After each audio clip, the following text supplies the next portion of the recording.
السلام عليكم ورحمة الله وبركاته. اللهم صل وسلم وبارك على سيدنا محمد وعلى آله وصحبه أجمعين. ازيكم حبايب قلبي، عاملين ايه؟ يا رب تكونوا بخير. احنا هنعمل مع بعض دلوقتي، عايزين نعمل شعرية كده، الجو ساقعة. هنعمل مع بعض شعرية باللبن، حاجة تدفي في الجو اللي احنا فيه ده. انا عندي هنا كوباية شعرية او نص كوباية زي ما انت عايزة. هنحمرها، وبعد ما تتحمر هوريكم هنعمل ايه. وده كده الشكل بتاعنا اهو للشعريه.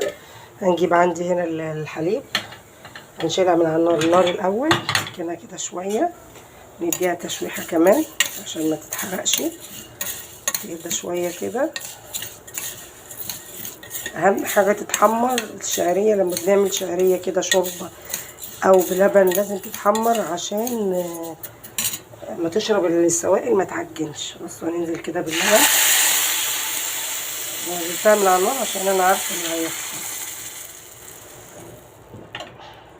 وهنزود الباقي ميه. تمام. ولا ممكن نعمل ايه، نسويها الاول بلبن بميه وبعدين بتحط. انا حابه ايه، حابه المره دي ايه اسوي في قلبها اللبن. هنجيب عندي هنا السكر. وانا حطيت نص كوبايه ميه.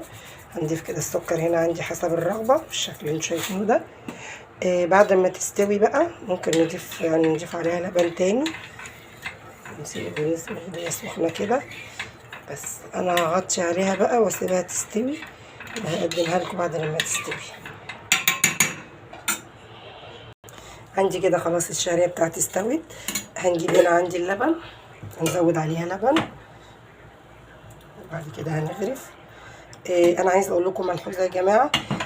بعد كده نسوي الشعريه بميه وبنزود اللبن، عشان انا لما حطيت اللبن، بس ده ما يطلعش في الفيديو طبعا،